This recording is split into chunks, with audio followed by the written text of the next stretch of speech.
Welcome dear students. तो हमने बात कर ली थी राम्बिक वक्र रेखीय निर्देश तंत्र के अंतर्गत ग्रेडियंट, डाइवर्जेंस और कर्ल, इन तीनों के हमने फॉर्मूले पढ़ लिए थे।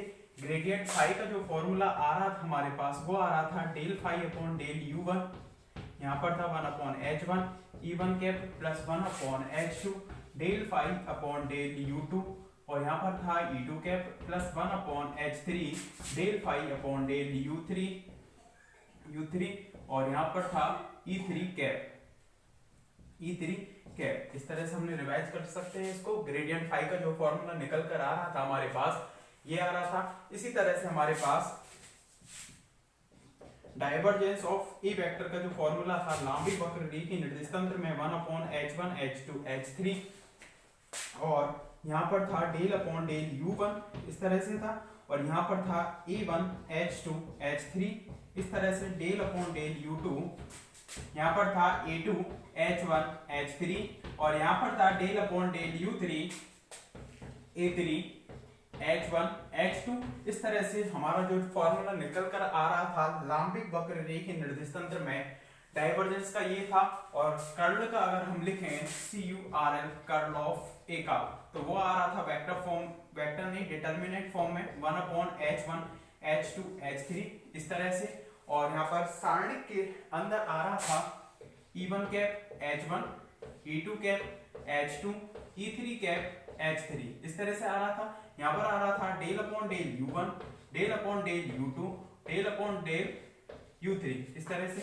और A है, इसके घटक आ रहे थे A1 H1 A2 H2 और यहाँ पर A3 H3। कुछ इस टाइप से हमारा कर्ल ऑफ ए का फॉर्मूला आ रहा था, जिसके लिए हम कार्तीय निर्देश तंत्र में अगर इसको पढ़ रहे थे तो वहां पर हम H1 equal to H2 equal to H3 equal to 1 रख रहे थे, U1 U2 U3 के स्थान पर X Y Z रख रहे थे, और E1 कैप E2 कैप और E3 कैप के स्थान पर हम रख रहे थे कितना I कैप J कैप और K कैप। ये काम हमने यहाँ तक कर लिया था।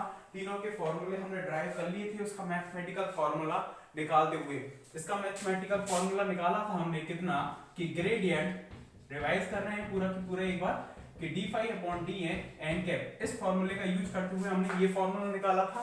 डाइवर्जेंस ऑफ ए का फॉर्मूला हमने किससे निकाला था बताओ, कि डाइवर्जेंस ऑफ ए इसका close integration of A dot D S upon DV, जहां limit DV tends to zero, इस फॉर्मूले का यूज करते हुए हमने इस वाले फॉर्मूले को निकाला था। और कर्ल ऑफ ए का फॉर्मूला हमने निकाला था कर्ल ऑफ ए, जिसका वेक्टर क्वांटिटी होगी तो उसका केवल मोड को रिप्रेजेंट करेगा ये, और ये कितना आ रहा था integration of A dot D L line integration of A vector upon कितना ds, और लिमिट यहाँ पर कितना था ds टेंड्स टू जीरो, इस तरह से था। और इसकी वैल्यू कितनी थी ये वाली मैक्सिमम तो ऑलवेज होगी, क्योंकि हम वहां पर जो इंटीग्रेशन कर रहे थे, जो क्लोज लूप था उस क्लोज लूप की बाउंड्री पर ही कर रहे थे। किस पर कर रहे थे? क्लोज लूप की बाउंड्री पर ही कर रहे थे, इसलिए वो वहां पर ऑलवेज वैसे भी क्या होगा मैक्सिमम होगा। तो यहाँ तक हमने पूरा डिस्कशन कर लिया था, ठीक है।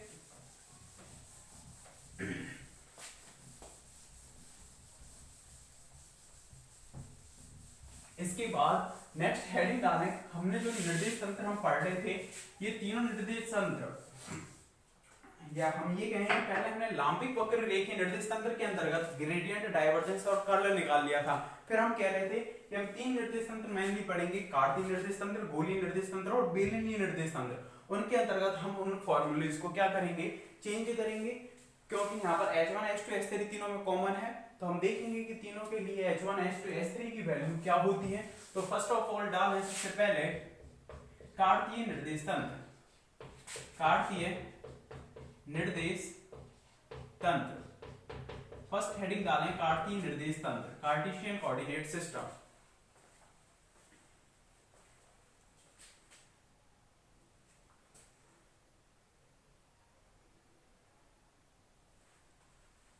कार्तीय निर्देश तंत्र,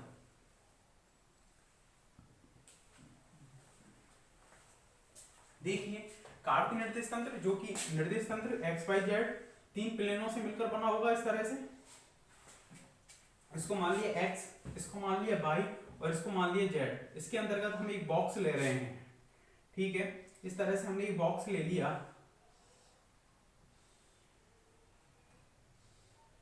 पहले बॉक्स बना लेना, फिर उसी के रिलेटेड कार्तीय निर्देश तंत्र को बना लेना, ठीक है। एक्स वाई जेड जो हमारा निर्देश तंत्र है, उस निर्देश तंत्र के अंतर्गत हमने क्या ले लिया, एक बॉक्स ले लिया जिसका जो मूल बिंदु है निर्देश तंत्र का कितना है, ओ है। तो इसमें कितने पृष्ठ हैं, ये वाले दो, ये वाले दो और ये वाले दो, यानी टोटल 6 पृष्ठ हैं। उन 6 पृष्ठों के आप समीकरण बता सकते हो, 6 समतल हैं, उन समतल की समीकरण कितनी होगी बता सकते हो। जैसे कि ये कौन से तल में है, एक्स वाई तल में, एक्स वाई तल में जेड का मान कितना हो जाएगा 0। ये वाला पृष्ठ कौन से तल में है, एक्स जेड तल में, एक्स जेड तल में y का मान 0 हो जाएगा। इसी तरह से y जेड तल में कौन सा है, ये वाला, तो इसमें x का मान कितना हो जाएगा 0। 3 पृष्ठों की समीकरण तो ये आ गई।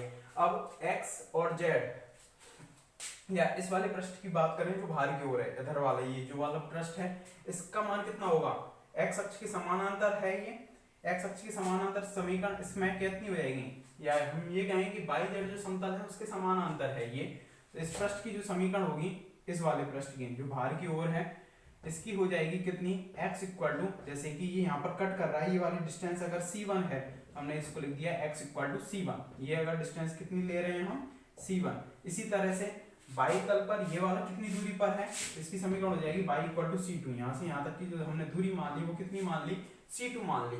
इसी तरह से कौन सा वाला पृष्ठ रह गया, x इक्वल टू 0 वाला, तो कौन सा हो गया, पीछे वाला हो गया, इसको यहां लिख देते हैं x इक्वल टू 0 अंदर वाला पृष्ठ। और कौन सा रह गया इसमें, ऊपर वाला रह गया। ऊपर वाले पृष्ठ के लिए कितना हो जाएगा, z पर z इक्वल टू c3। तो टोटल इसमें 6 पृष्ठ बने जिनकी समीकरण होंगी x equal to 0, y equal to 0, z equal to 0। 3 पृष्ठ तो ये हो गए, 3 पृष्ठ होंगे x equal to c1, y equal to c1, c2 और z इक्वल टू c3। इस तरह से हमने क्या ले लिए, 6 समतल की समीकरण ले ली, जहां पर c1 कहां से कहां तक वेरी कर सकता है, ये c1 इधर भी जा सकता है या इधर भी जा सकता है, तो इसकी जो लिमिट है वो वेरी करेगी -इनफाइनाइट टू इनफाइनाइट। इसी तरह से c2 है, उसकी वैल्यू भी -इनफाइनाइट से इनफाइनाइट वेरी करेगी। और इसी तरह से c3 है, वो भी ऊपर मैक्सिमम पर जा सकता है और नीचे मिनिमम पर कहीं पर भी ले सकते हैं, तो इसकी जो वैल्यू है वो लिमिट होगी -इनफाइनाइट से इनफाइनाइट। तो इस तरह से हमारे पास जो कार्तीय निर्देश तंत्र है कितने पृष्ठों से मिलकर बन गया, 6 पृष्ठों से मिलकर बन गया। देखें इधर पहले, और किसी भी कण का जो स्थिति सदिश है, चूंकि कण का स्थिति सदिश कौन से निर्देश तंत्र में, कार्तीय निर्देश तंत्र में हम किस तरह से लिखते हैं, r vector equal to x i cap plus y j cap plus z k cap, इस तरह से लिखते हैं किसी भी कार्तीय निर्देश तंत्र में कण की स्थिति को। अब यहां से यदि हम, हाँ ये चीज देखिए कि h1 h2 h3 हम किसको लिख रहे थे, del r upon del u1, इसका वेक्टर का mod, del r vector upon del u1 का मोड स्केल गुणक थे। आधार सदिश का जो परिमाण है यानी b1 वेक्टर का परिमाण ही तो h1 कहला रहा था, अगर u2 के सापेक्ष होता तो h2, u3 के सापेक्ष होता तो h3, यही तो था।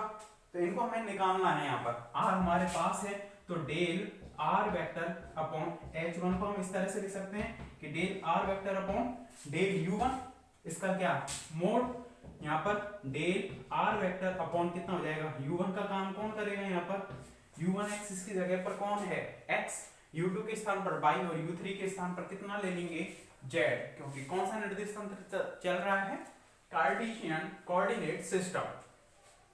तो ये आ गया, del r vector upon del x करेंगे तो इसके परिमाण में कितना आ जाएगा बताओ, इसका तो 0 हो जाएगा, आंशिक अवकलन है, इसका करेंगे x का x के सापेक्ष 1 हो जाएगा, तो i कैप, और i कैप का मोड, i कैप का मोड परिमाण कितना होता है, इकाई सदिश है इसलिए इसका परिमाण कितना हो जाएगा 1 हो जाएगा। इसी तरह से हम h2 को भी लिख सकते हैं कि del r vector upon del u2 होगा, del r vector upon del u2, जिसको हम लिख सकते हैं ये, और ये कितने के बराबर आएगा j के, और ये भी कितना हो जाएगा फिर 1। इसी तरह से जो h3 है वो कितना होगा, u3 equal to del r vector upon del z, ये कितना हो जाएगा k कैप, और इसका भी मोड कितना हो जाएगा 1, इसलिए हम वहां पर ले रहे थे। जो हम H1 H2 H3 की वैल्यू बार बार 1 ले रहे थे वो 1 इस वजह से आई यहाँ पर। तो ये चीज समझ में आ गई होगी। तो पहले इस चित्र को बनाएं, इस बॉक्स को बनाएं और उसके बाद एक लाइन लिखेंगे और फिर उसको उतारेंगे। पहले इस बॉक्स को बनाओ।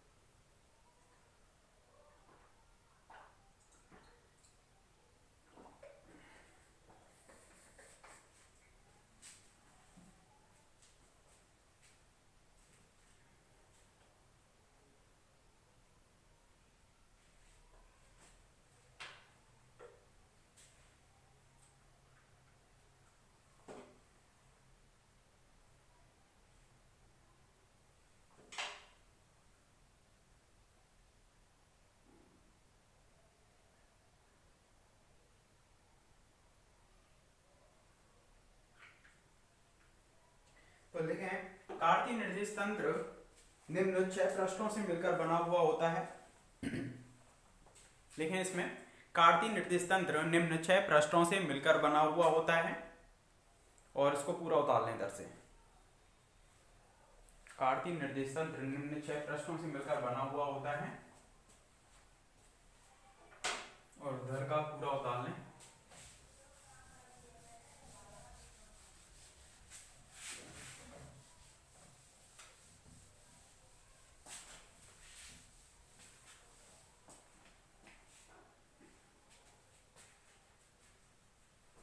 तो हम लिख सकते हैं शॉर्ट में, अतः कार्तीय निर्देश तंत्र में, अतः कार्तीय निर्देश तंत्र में H1 H2 H3 तीनों की वैल्यू 1 काम करेगी। A1 A2 A3 ले रहे हैं, उसके स्थान पर काम करेगा AX AY और A3 के स्थान पर कौन काम करेगा AZ। इस तरह से कार्तीय निर्देश तंत्र में H1 H2 H3 तो 1 होंगे, A1 A2 A3 AX AY AZ हो जाएंगे। इसी तरह से E1 कैप इसको I कैप लिखेंगे, E2 कैप वो हो जाएगा J कैप और E3 कैप कितना हो जाएगा K कैप। इस तरह से हो जाएगा। और क्या चीज रहेगी U1 U2 U3। तो U1 U2 U3 को हम कितना लिखेंगे, U1 को लिखेंगे X, U2 को लिखेंगे Y और U3 को लिखेंगे हम कितना Z। इतना रिप्लेस कर देंगे उन फॉर्मूले में, तो वो हमारे किस में चेंज हो जाएंगे, कार्तीय निर्देश तंत्र में चेंज हो जाएंगे। ग्रेडियंट, डाइवर्जेंस और कर्ल के जो फॉर्मूले आ रहे थे उस तीनों के तीनों किस में चेंज हो जाएंगे, कार्तीय में। तो देखिए किस तरह से चेंज होंगे। तो फर्स्ट लिखना है ग्रेडियंट फाई का फॉर्मूला। तो ग्रेडियंट फाई का जो फॉर्मूला आ रहा था हमारे पास वो कितना था बताओ, 1/U1 डेल, पहले लिख लेते हैं इस तरह से, 1/H1 del phi upon del U1 E1 cap plus 1/H2 del phi upon del U2 और यहाँ पर आ जाएगा E2 cap plus 1/H3 del phi upon del U3 और ये कितना हो जाएगा E3 कैप। कितना हो जाएगा H1 H2 H3 के स्थान पर तो 1/1 पुट हो जाएगा, del phi upon del X I cap plus del phi upon del Y J cap plus del phi upon del Z और ये कितना हो जाएगा K कैप। इस तरह से यही फॉर्मूला आपने कार्टेशियन कोऑर्डिनेट सिस्टम में पढ़ा था, EM में, इलेक्ट्रोमैग्नेटिज्म में, यही निकल कर आ रहा था वहां पर ग्रेडियंट का।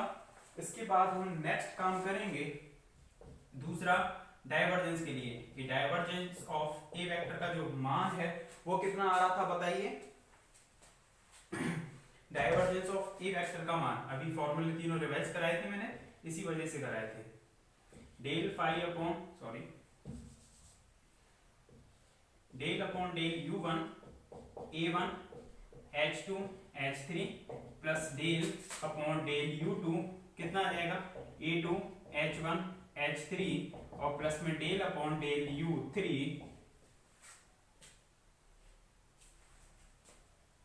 A3 कितना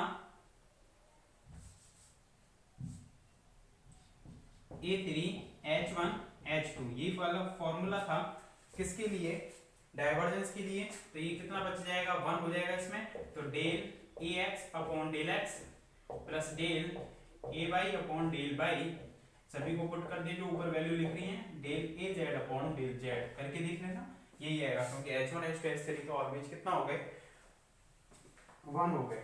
इसी तरह से आप कर्ल का भी निकालो, कर्ल ऑफ ए को हम कितना लिखेंगे यहाँ पर, इन वैल्यूज को अगर हम पुट करें तो ये चीज मेन है, इसको हम ब्रैकेट में बंद कर लेंगे, ठीक है। इस तरह से करें यहाँ तक इसको, और इसके बाद कर्ल ऑफ ए का फॉर्मूला भी निकालें।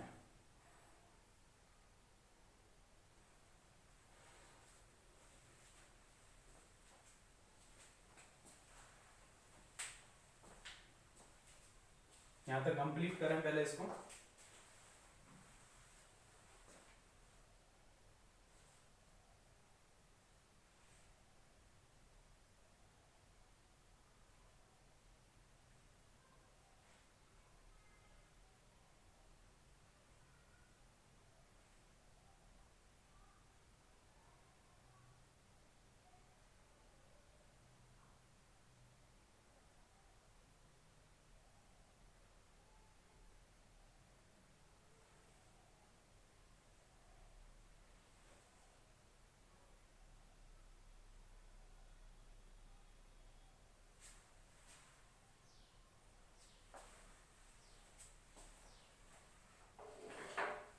तो इसके बाद जो कर्ल का फॉर्मूला आएगा, दोनों लिख लिए, इसके बाद कर्ल का जो फॉर्मूला निकल कर आएगा वो कितना आएगा, थर्ड पर लिख लेना इसको, कर्ल ऑफ ए का फॉर्मूला वो कितना आएगा, 1 अपॉन H1 H2 H3 था, यहाँ पर H1 E1 cap, H2 E2 cap और H3 E3 कैप, इस तरह से था। Del upon del U1, del upon del U2 और डेल अपॉन डेल U3। अरे डाइवर्जेंस का यही पढ़ा था या नहीं पढ़ा था फॉर्मूला, जो कि अदिश रूप में है, ध्यान ही नहीं है, पेपर ही नहीं हुए तो पढ़ा ही नहीं था। और कर्ल का ये फॉर्मूला आया था हमारा लाम्बिक में, इसको हम चेंज कर रहे हैं किसमें, कार्टेशियन में। तो H1 H2 H3 फिर से 1 हो जाएगा, अंदर कितना बचेगा, I cap J cap K cap, इन वैल्यूज को पुट करते हुए जा रहे हैं हम। तो del upon del x, del upon del y, यहाँ पर आ जाएगा डेल अपॉन डेल जेड, और ये कितने हो जाएंगे, ए एक्स ए वाई और ए जेड। लिखें यहाँ तक कंप्लीट इसको।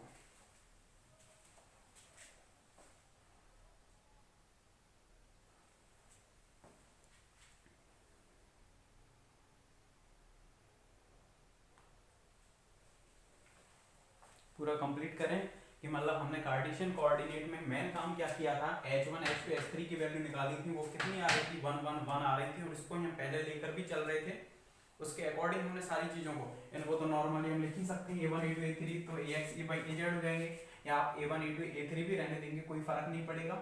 E1 cap E2 cap E3 cap IJK हो जाएंगे, इसमें X by Z हो जाएंगे, कौन से निर्देश तंत्र में, कार्टेशियन में। और उसका हमने यूज करते हुए ग्रेडियंट डाइवर्जेंस कर्ल तीनों को किस में निकाल लिया, कार्टेशियन में। कंप्लीट करो यहाँ तक। फिर नेक्स्ट देखते हैं बेलनीय निर्देश तंत्र। कौन सा निर्देश तंत्र, बेलनीय निर्देश तंत्र।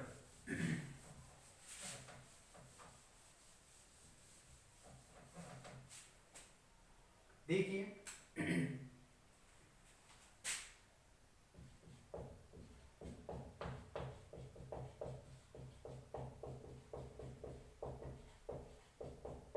बेलनीय निर्देश तंत्र के अंतर्गत हम किसी भी बिंदु की स्थिति को किससे रिप्रेजेंट कर रहे थे, रो कोमा फाई कोमा जेड से। तो वह बेलनीय निर्देश तंत्र कहला रहा था। तो बेलनीय निर्देश तंत्र के अंतर्गत हमने एक किसको लिया था, बेलन को लिया था। इस तरह से एक बेलन को हम रिप्रेजेंट कर रहे थे इस तरह से, ये इसका एक्सिस रहा, जेड एक्सिस के अकॉर्डिंग है, ये बाई रहा, कैपिटल वाई कैपिटल जेड और कैपिटल ये वाला एक्स रहा। तो हमने इसको इस तरह से बता रहा था, इधर देखें पहले, अरे इधर देखो, इस तरह से ये सिलेंडर है, इसको हमने हाफ कट किया है यहाँ से, इस तरह से आधा, पूरा नहीं आधा यहाँ से कट किया है। तो इस तरह से इस पर एक पट्टी नुमा संरचना बन जाएगी, जहां से भी हम कट कर रहे हैं इसको, इस तरह से एक पट्टी नुमा संरचना बन गई ये वाली। इसको मैं चाहूँ तो डार्क कर सकता हूँ, लेकिन अंदर इसमें लिखने के लिए जरूरत पड़ेगी, तो वो आपको दिखेगा नहीं।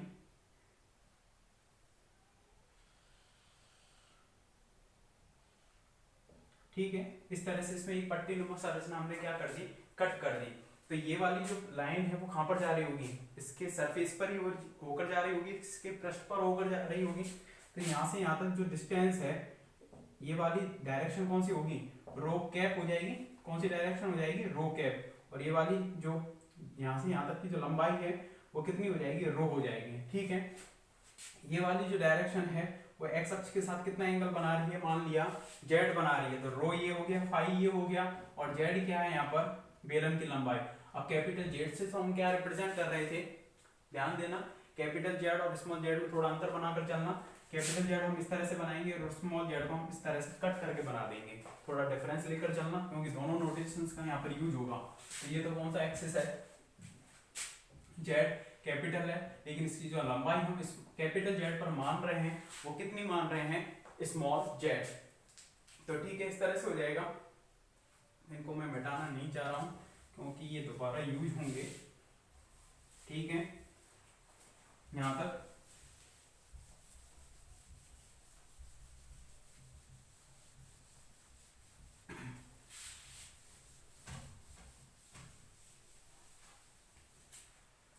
तो इधर देखें, जो हमने ये बेलन बनाया था तो उसमें जो त्रिज्या है वो कितनी है, रो ये फाई, और ये वाला इसकी जो लंबाई है वो कितनी है, जेड। फाई किसके साथ एंगल है, एक्स अक्ष के साथ। इसका जो एंगल बनेगा वो कितना है, फाई। अब इस चीज को देखें कि हमें एक सॉलिड बेलन बनाना है, ठोस बेलन बनाना है। तो ठोस बेलन के लिए अब उसकी जो लंबाई है वो कहां से कहां तक वेरी कर सकती है, ये नीचे भी जा सकती है और ये मैक्सिमम ऊपर भी जा सकती है। और यहाँ पर जो रो है उसकी जो वैल्यू है वो बिलोंग करेगी कहां से कहां तक, माइनस इनफाइनाइट टू जेड की। किसकी, जेड की। जो लंबाई है जेड है, तो माइनस इनफाइनाइट से इनफाइनाइट क्या करेगी, जेड की वैल्यू है वो वेरी करेगी। ऊपर हम कितना भी मैक्सिमम ले जा सकते हैं, वो कितना होगा, इनफाइनाइट, और नीचे माइनस इनफाइनाइट। फाइव। इस पूरे बेलन को बनाने के लिए यहां से हम इस वाली पट्टी को लेकर चले हैं, पहले जीरो पर था, जीरो एंगल पर, फिर इस तरह से घुमाते जाएंगे तो उसकी वैल्यू कहां से कहां तक बिलोंग करेगी, फाइव की। बता सकते हो आप, 0 से 2 पाई। क्योंकि यहां से हम बिल्कुल इस वाली लाइन को जब हम यहाँ पर आरोपित करेंगे एक्स एक्सिस पर, वहां से चालू करेंगे इसको और घुमाना चालू करेंगे, तो 0 से हमें कितना घुमाना होगा उसको, पूरा बेलन बनाने के लिए 2 पाई। और रो क्या है, इस बेलन की त्रिज्या, इसकी वैल्यू कितनी होगी यहाँ पर, इसकी कितनी होगी यहाँ पर, जो इसकी त्रिज्या है मिनिमम कितनी हो सकती है, 0, और मैक्सिमम कितनी हो सकती है, 2 पाई। तो 0 से कहां पर, 2 पाई नहीं, इनफाइनाइट।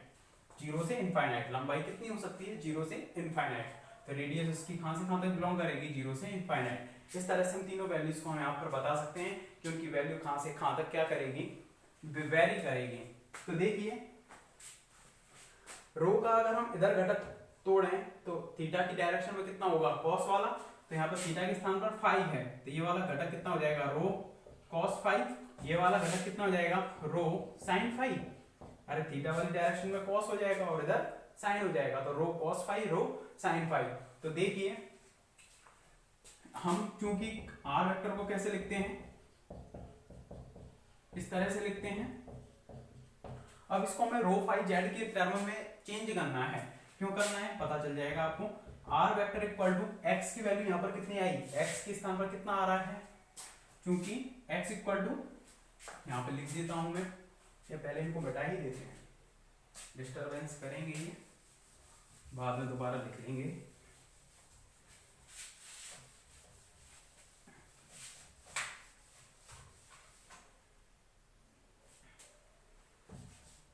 तो देखिए, x इक्वल टू यहाँ पर कितना आ गया, rho cos five, y equal to कितना आ गया यहाँ पर, x equal to rho cos five, y equal to rho sine five, और कैपिटल z इक्वल टू कितना आ गया, स्मॉल z। इनको एक कैपिटल बना सकते हो चाहो तो, x, y और z, इनकी वैल्यू कितनी आ गई, रो कॉस फाइव, रो साइन फाइव और स्मॉल z। कैपिटल z तो कितने के बराबर है, उसकी लंबाई स्मॉल z के बराबर। अब x, y, z तीनों की यहाँ पर वैल्यू पुट करनी है, तो वो कितनी हो जाएगी, rho cos five I cap plus rho sine five J cap, और जेड है वो कैपिटल, वो कितने के बराबर है, स्मॉल जेड के बराबर के कैप। अब हमें स्केल गुणक h1 h2 h3 की वैल्यू निकालनी है, तो उसको निकालने के लिए हमें इसका यूज करना पड़ेगा, ना कि इसका। क्यों, देखो, क्योंकि स्केल गुणक h1 इक्वल टू कितना होता है, del R vector upon del u1 का मोड इक्वल टू कितना हो जाएगा, del r vector upon del u1 का काम कौन करेगा इसमें बेलनी निर्देश तंत्र में, रो u2 का फाई और u3 का जेड। तो यहाँ पर कितना हो जाएगा, रो के सापेक्ष इसका हम क्या करेंगे, डेरिवेटिव करेंगे। तो वो डेरिवेटिव कितना हो जाएगा बताओ, रो के सापेक्ष कर रहे हैं तो, अरे आंशिक अवकलन करके बताओ रो के सापेक्ष। तो cos फाई कांस्टेंट माना जाएगा, आई कैप cos फाई बाहर निकल जाएगा, रो का 1 हो जाएगा। यहाँ पर भी रो वाली टर्म आ रही है तो इसका भी होगा। तो यहाँ पर sin फाई जे कैप क्या आ जाएगा, बाहर आ जाएगा, रो का कितना हो जाएगा 1, और इसमें तो रो वाली टर्म नहीं है इसलिए इसका आंशिक अवकलन कितना हो जाएगा, 0 हो जाएगा। अब किसी भी चीज का मोड यानी कि उसका परिमाण हम किस तरह से निकालते हैं, आई कैप के गुणांक का स्क्वायर प्लस जे कैप के गुणांक के स्क्वायर का रूट। तो यहाँ पर कितना आ जाएगा, cos square phi plus sin square phi, I cap के गुणांक का square cos square phi plus J cap के गुणांक का स्क्वायर sin स्क्वायर फाई का रूट। तो cos square theta plus sin square theta यानी कि ये कितना आ जाएगा, 1 आ जाएगा स्केल गुणांक h1 का मान। तो यहां तक इसको कंप्लीट करें। कंप्लीट कैसे करोगे, बेलनी निर्देश तंत्र हेडिंग डाल दी, उसके अंतर्गत इस बेलन को बनाए, पहले बेलनी निर्देश तंत्र के अंतर्गत इस बेलन को बनाएं और लिखें इसमें पहले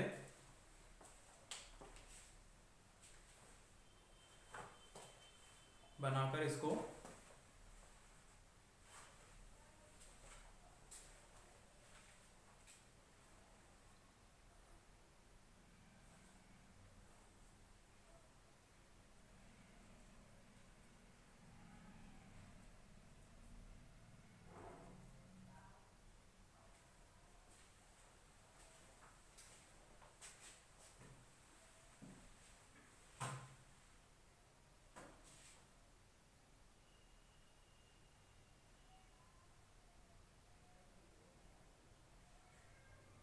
चित्र को बनाएं और उसमें लिखें फिर आगे, वह निर्देश तंत्र जिसके अंतर्गत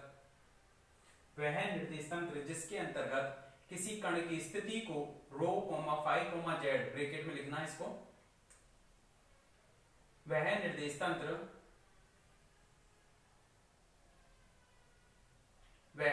तंत्र जिसके अंतर्गत किसी कण की स्थिति को वह निर्देश तंत्र जिसके अंतर्गत किसी कण की स्थिति को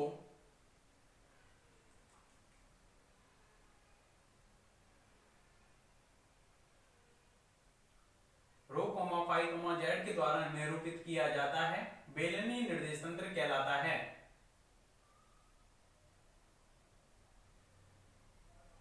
बेलनी निर्देश तंत्र के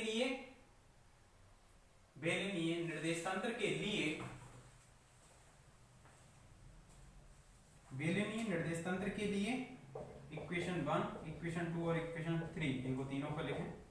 बेलनी निर्देश तंत्र के लिए चित्र से लिखें, ये रो हो जाएगा, बेलन की त्रिज्या है यहाँ पर, पाई एक्स अक्ष के साथ बनाया गया है एंगल, और जेड उसकी है लंबाई। स्मॉल जेड बनाना है, इसको ध्यान रखना, कट करके इसको जेड बनाना है, नहीं तो आगे प्रॉब्लम आएगी फिर। स्मॉल जेड और कैपिटल जेड में जैसे भी आप अंतर बनाते हो उस हिसाब से बना सकते हो।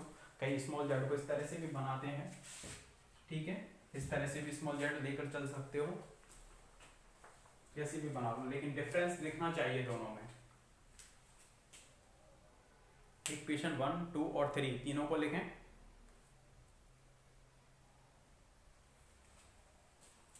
उसके बाद लिखना, क्योंकि कण का स्थिति सदिश r vector equal to xi cap plus yj cap plus zk cap, क्योंकि कण का स्थिति सदिश r वेक्टर इक्वल टू ये, तब समीकरण 1, 2, 3 से मान रखने पर r वेक्टर ये आ जाएगा हमारे पास। समीकरण 1, 2, 3 से मान रखने पर, और यहां तक लिखें इसको पूरा, h1 निकाल लिया, h2 निकाल कर बताओ, h3 निकाल कर बताओ, और तीनों का हमने यूज करना है h1, h2, h3, फिर वो टेबल बनानी है। उसके बाद ग्रेडियंट, डाइवर्जेंस, कर्ल, तीनों के फॉर्मूले हमें किस निर्देश तंत्र के अंतर्गत लिखने हैं, बेलनी के अंतर्गत। हमें याद कोई सा भी फॉर्मूला नहीं करना है, याद तो हमें वही रखने हैं लांबिक वक्र रेखी निर्देश तंत्र वाले, लेकिन यहाँ पर जो h1, h2, h3 की वैल्यू आ रही है वो साथ में याद रखनी होंगी। तो आप इजीली उनको कोई से भी निर्देश तंत्र में क्या कर पाओगे, चेंज कर पाओगे। ठीक है, फॉर्मूले यहाँ याद नहीं करने हैं वो। तो H1 का काम कर लिया, उनको आप खुद करना, H2 H3 का काम और वो टेबल बनाना। ठीक है, ये काम आपको करना है, आगे देखेंगे फिर नेक्स्ट लेक्चर में। Thank you.